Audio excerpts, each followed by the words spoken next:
think I would like Renta to talk about student rental, because Renta, you manage the bigger portion of our business for student rentals, right? So Yeah.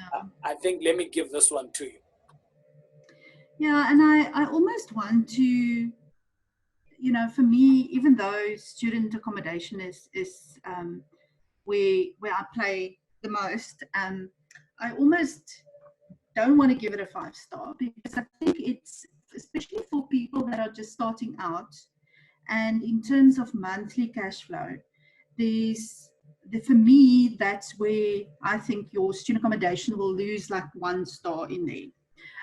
So definitely student accommodation, there's obviously lots and lots of demand for it, right? There's students everywhere. Even now in this lockdown COVID time, we're still getting paid because it's bursaries paying, right? So even though the students aren't staying with us, we're still getting paid. Now it's even better because I don't have water and electricity charges and all kinds of things like that, but I'm still getting paid. So for that, it's quite good. But the only drawback on that is that you don't know when you're going to get paid. You might wait a whole year for your money to come in, and in the meantime, you still have to cover your bond costs if you had a bond on the property, and things like that. So, and your rates and taxes and so on. So you can be out of pocket for quite a while before you actually see the profit.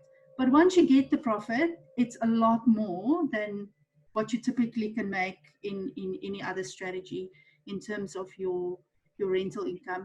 Obviously, on maintenance with students, it's a bit more maintenance that you need to do.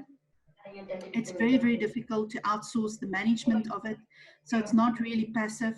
You need to be in it, or you need to get a partner that's in it every day, that knows how to deal with kids and teenagers and their parents.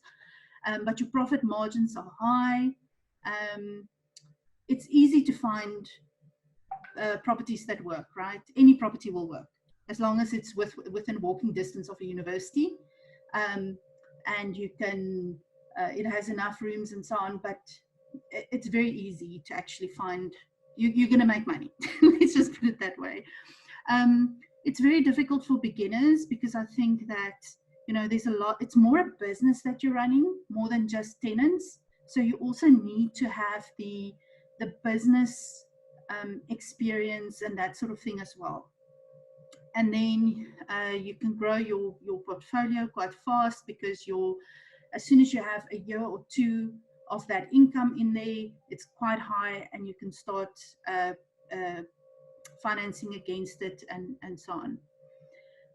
The bursaries is obviously great. Your vacancies can be a bit higher than normal tenants, but it's not a total loss of income for anybody. And then your delayed and erratic income, because you don't know when these universities feel like paying. I always try and offset it a little bit by getting the students to pay a small amount every month, and then the bursary, when they pay the full amount, I just refund them whatever they've paid me, just to kind of mitigate for that. And then you will need higher initial capital to do this, because obviously you need to finish the place. A finished place is more expensive than a non-finished place, so you will need a little bit more money to start it off with. And then your bank finance can be challenging. There's not every bank that will fund student accommodation, and depending on how you're doing the student accommodation. So if you're doing dorms and that sort of thing, very, very few banks will finance you. But if you're doing like a house and it still has and you're not going to butcher the kitchen and make it a bedroom, but it's still a standard configuration, then you could get bank finance still. So it's a little bit of a give and take there. Just depends on how you're going to do it. Yeah, so I think in terms of pros and cons, and so on, I think that's it. All right, so the next one, this is a property that we did here in Bellville in Cape Town. And this was specifically for UWC, and what else? CPUT students, and it was 2 houses next to each other. We changed the one house. We changed the lounge into a bedroom, and we changed the garage, so you can see that double garage that you can see in the front there. We changed that into, we closed it up, and we made a living area there, or going straight into the kitchen. And then there's a house right next to that, you can't see it in the picture, which is the second house, and they have like there's no wall between the 2 houses, so it's like one house, and on the one side I've just put boys, and on the other side just girls, and in total there's space for 37 students on that property. Now it took about 4 months for the renovation, and you also need to, for student accommodation, you also need to obviously, you have to get your timing right, because you want to be ready for your intake as soon as the new students, the new school year starts. So I think everybody is looking at what are the universities and the Department of Education doing now, and when is the next intake, when is the next school year going to start? Is it January, or is it March, or is it April? When is it now? So you need to get your timing right, and now is actually the right time to find the properties, because you're going to take time to find it. You're going to take time to put it on an OTP, to get the finance in place. Even if you don't need to renovate, you need to furnish it, and you can't believe how long people take to deliver beds. It's quite annoying. And then so you need time for all of that to happen, and that is a good 4 or 5 months lead time. So if you buy, or you start looking now, you should be able to be ready by like January, February. And remember, December, if you have renovations, your contractors are on holiday and so on, so you can't really do anything in that time. So timing is critical when it comes to student accommodation. These 2 houses specifically, the one we bought for 1.25, the other one for 1.5. We had a renovation and furniture and whatever of about 750,000. The one house was easy to do, the other one had a lot more work that needed to be done. We charge an average rent of 3,000 per bed. Now that changes between, is it a single room? Is it a double room? Is it an ensuite room? Is it, I go up to like 4 people in a room for the kids that have less in terms of the NSFAS bursaries. So if their bursaries are a little bit lower, then they'll go into like a 3-bed sharing or a 4-bed sharing room. Okay, and then our total rental income is about 127,000 per month.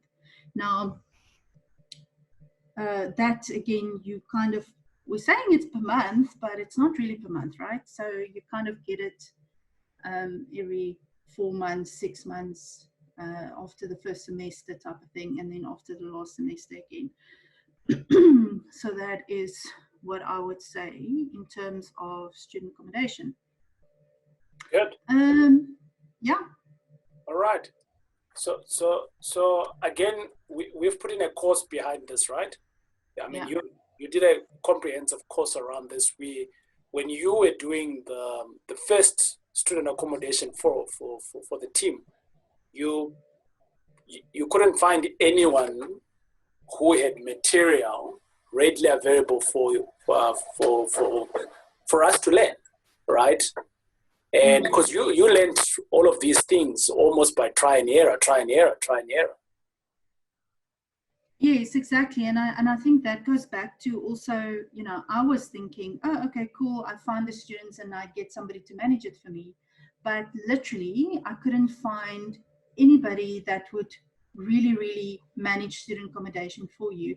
The bigger guys have their own. So normally when somebody does student accommodation, they will manage it for themselves. So they have a huge building with 100, 200, 300, 1,000 students, and they can afford to put an admin person and a maintenance team and a cleaning team, and they have all of those people in place.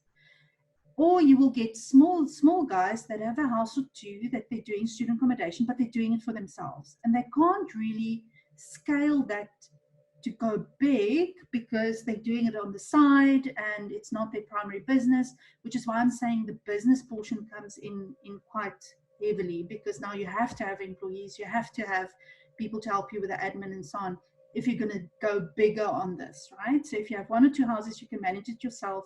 But once it gets bigger than that, and to find somebody to manage that for you is quite challenging.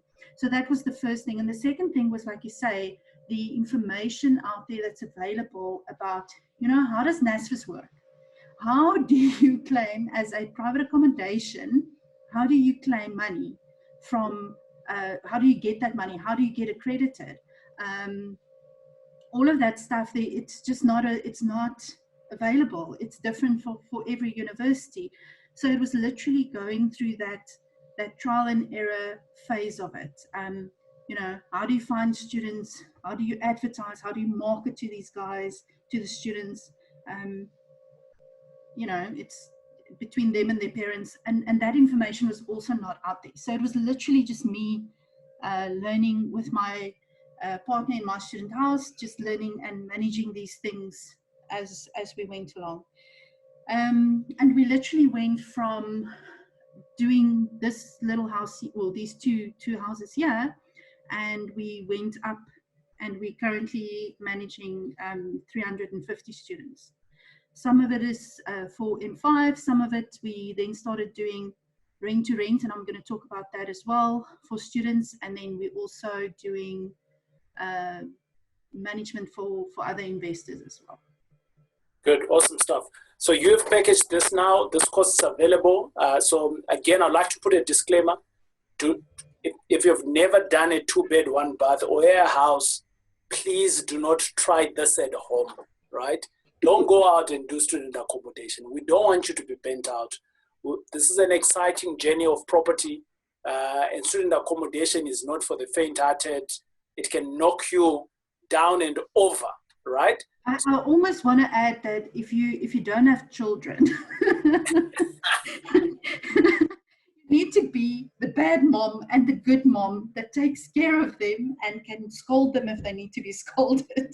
100%. So you can take advantage there of that course for 597, and obviously only if you're a member. And yeah, I mean, I give this strategy a 5-star.